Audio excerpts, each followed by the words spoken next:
आज दिन था बुधवार 13 दिसंबर, परम पूज्य संत श्री गजानन महाराज का प्रगट दिन। सुबह सुबह 6 बजे सारी तैयारियां करके हम बैतूल से निकल पड़े सिरजगांव के लिए। सिरजगांव कस्बा बसा है महाराष्ट्र में अमरावती जिले के चांदूर बाजार तालुका में। रास्ते में मिलती है सूर्यपुत्री माँ ताप्ती। हमने सुबह सुबह सूर्योदय के साथ सूर्य देवता और माँ ताप्ती की पूजा व दर्शन किए। सुबह सुबह ठंड का वक्त और सूरज की किरणों के साथ ये फ्रेशनेस बहुत ही पॉजिटिव एनर्जी दे रही थी। फिर हम निकल पड़े आगे के सफर के लिए। ताप्ती नदी से लगभग 7-8 किलोमीटर की दूरी पर बसा है ग्राम केरपानी और ये प्रसिद्ध है हनुमान जी के दिव्य मंदिर के लिए। यहाँ से गुजरने वाला हर व्यक्ति हनुमान जी का दर्शन अवश्य करता है।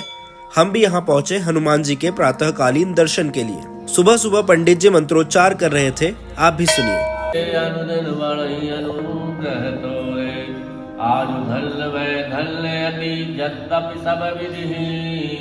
निज जन जानी राम मोहि संत समागमहि।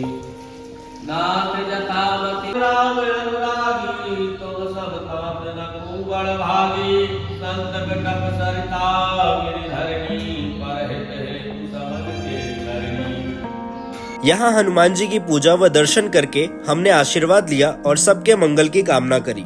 फिर हम निकल पड़े सिरजगांव के लिए और 2 घंटों की ड्राइव के बाद हम पहुंचे गजानन बाबा के दिव्य दरबार श्री विश्व मंदिर। यहाँ पहुंचते ही आपको बहुत ही सकारात्मक ऊर्जा महसूस होना शुरू हो जाती है। आपकी जानकारी के लिए बता दें कि गजानन बाबा की दिव्य लीलाएं शुरू होने से पहले उनका नाम शिवराम जी बेराड़ था। उनका जन्म 1 जुलाई 1936 को महाराष्ट्र के ग्राम अंजनगांव सुरजी में हुआ था। उनके पिताजी का नाम श्री श्रावण जी धनाजी बेराड़ था व उनकी माता का नाम सकुआई था। परिवार में गरीबी होने के कारण उन्हें व उनके भाई श्री पुंडलिक जी ने बचपन में ही गांव के श्री नारायण पाटिल जी के होटल में काम करना शुरू कर दिया था। सन 1961-62 जब वे लगभग 25 साल के थे, इस दौरान दिसंबर महीने में आकोट से लगभग 8 किलोमीटर दूर ग्राम वडाली में चतुर्भुज महाराज जी का अष्टग्रह शांति कार्यक्रम था, तो नारायण पाटिल जी ने वहां पर अपना होटल खोला था। शिवराम जी बेराड़ यानी कि गजानन बाबा ग्राम वडाली के लिए निकले। रास्ते में ही शाम हो गई। शाम के समय वे ग्राम चानकापुर के चानका देवी मंदिर में दर्शन करने पहुंचे। देवी के दर्शन के बाद उन्होंने देखा कि वहां एक बुजुर्ग व्यक्ति जो कि बिल्कुल नग्न अवस्था में है, वे बैठे ठिठुर रहे हैं। तो शिवराम जी बेराड़ को दया आ गई। उन्होंने अपना कुर्ता उन्हें पहना दिया, लेकिन फिर भी वे ठिठुर रहे थे, तो उन्होंने अपनी धोती उस बुजुर्ग को लपेट दी और अपने साथ रखे टिफिन के भोजन को खाने का आग्रह किया। उन बुजुर्ग व्यक्ति ने खाना खाना शुरू किया तो शिवराम जी बेराड़ ने उनके पैर दबाना शुरू कर दिया। 2-4 कौर खाने के बाद बुजुर्ग व्यक्ति बोले कि बेटा, तू कसौटी पर खरा उतरा और अब मेरे बचे हुए सारे काम इस कलयुग में तुझे ही करने होंगे। मैं तुझे आशीर्वाद देता हूँ कि तू जो भी अपने मन में सोचेगा उसे पूरा कर पाएगा। जा इस कलयुग में भक्ति की गंगा प्रवाहित कर और भक्तों के कष्ट दूर कर। और ऐसा कहकर वो बुजुर्ग व्यक्ति अंतर्ध्यान हो गए। और इस घटना के बाद शिवराम जी बेराड़ में आश्चर्यजनक परिवर्तन आए और उन्होंने अपनी लीलाएं दिखानी शुरू कर दी। जैसे कि वे होटल में भजिए तलते थे तो गर्म उबलते तेल में हाथ डालकर भजिए खुद ही निकाल लेते थे। ये सब देखने के लिए भारी भीड़ जमा होने लगी। उन्हें हर गुरुवार 11 से 12 बजे के बीच समाधि लगने लगी और उनके द्वारा बोला गया महामंत्र था, ओम श्री राम जय जय राम। जो भी इसे सुनता और उन्हें देखता, उसमें बहुत ही अलग तरह का करंट महसूस होता। इसके बाद उनका नाम उनकी लीलाओं की वजह से गजानन बाबा पड़ गया।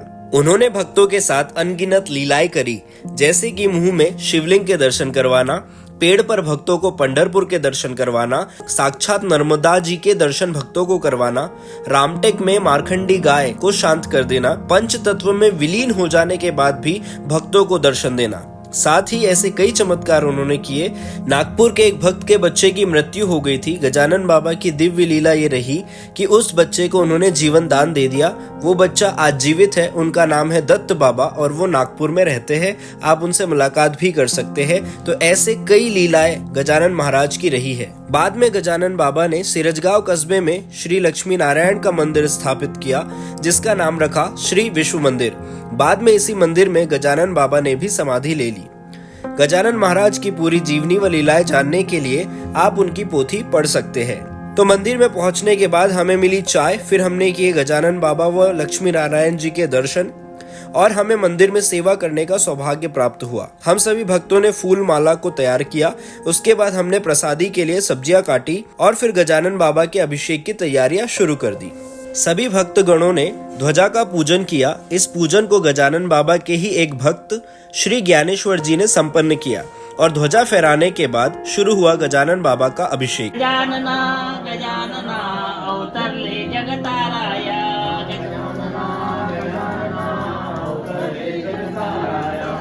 पहले बाबा को अलग अलग चीजों जैसे कि घी, पंचामृत, दूध, शक्कर, पानी आदि से विधिवत स्नान करवाया गया। फिर गजानन बाबा को नए वस्त्र धारण करवाए गए और फिर हमारे बाबा दूल्हे की तरह सजकर तैयार हो गए। सभी भक्तों ने बारी बारी से गजानन बाबा को माला, नारियल आदि भेंट समर्पित की व पूजन किया। इसके बाद श्री लक्ष्मी नारायण व गजानन बाबा की आरती संपन्न की गई। फिर सभी भक्तों ने बैठकर बाबा द्वारा चलाई गई पद्धति के हिसाब से पाठ किया।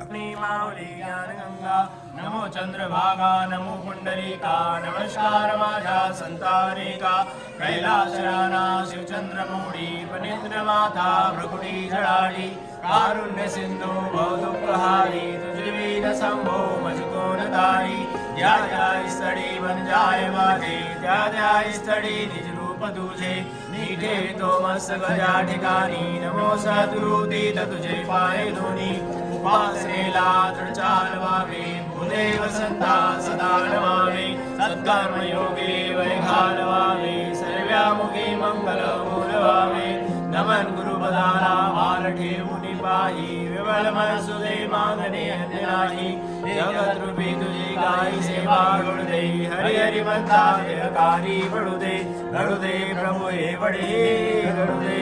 नमो सद्गुरु ज्ञान दीपा प्रकाशा, नमो आदिरूपा अनंता परेशा, नमो मंगला मंगलम द्वैतहारी, नमो सद्गुरु दत्तप्रभा पूर्ण दोषा निवारी, शिवाचे जितरम्य मंदिर आहे, शिवोपासना भक्तीने चालत आहे, तिथे तो मा कांत स्वानंद सेवी, तिथे आहे नित्य दया धर्मयोगी, घडो राष्ट्र सेवा घडो धर्म सेवा, घडो लोक सेवा घडो आत्मसेवा, घडीने घडी नमो सार्थका ते, नमो शंकराय नमस्ते नमस्ते, हरे नाम निष्काम ही ग्राम सेवा, जटू सर्व भावे घरू स्वर्ग गावा, घडू दे कारी पडू दे प्रभू हे वडे घडू दे, बोल गजानन महाराज की जय। अनंत कोटि ब्रह्मांड नायक महाराजाधिराज, योगिराज परम ब्रह्म सच्चिदानंद भक्त प्रतिपालक, श्रीगांव निवासी सिरजगांव निवासी समर्थ सद्गुरु श्री गजानन महाराज की जय। इसके बाद सभी भक्तों ने बारी बारी से गजानन बाबा, श्री लक्ष्मी नारायण, शिवलिंग व अन्य देवी देवताओं को नमस्कार किया और फिर सभी इष्टों को भोग लगाया गया। बाबा को भोग लगाने के बाद समय था दिव्य प्रसादी का। सभी भक्तों ने पंगत में बैठकर आनंद से प्रसादी ग्रहण करी। गजानन बाबा अपने हाथों से भक्तों को प्रसादी वितरित किया करते थे। प्रसादी ग्रहण करने के बाद सभी भक्तों ने मंदिर परिसर में थोड़ी देर आपस में बातचीत की और बैठकर बाबा से अपने मन के विचार साझा किए।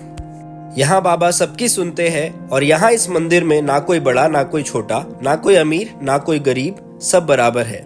यहाँ जो जैसी श्रद्धा लेकर आता है वो वैसा ही फल पाता है। अंत में सभी भक्तगणों को रुक्माताई ने बाबा की तरफ से सप्रेम भेंट दी।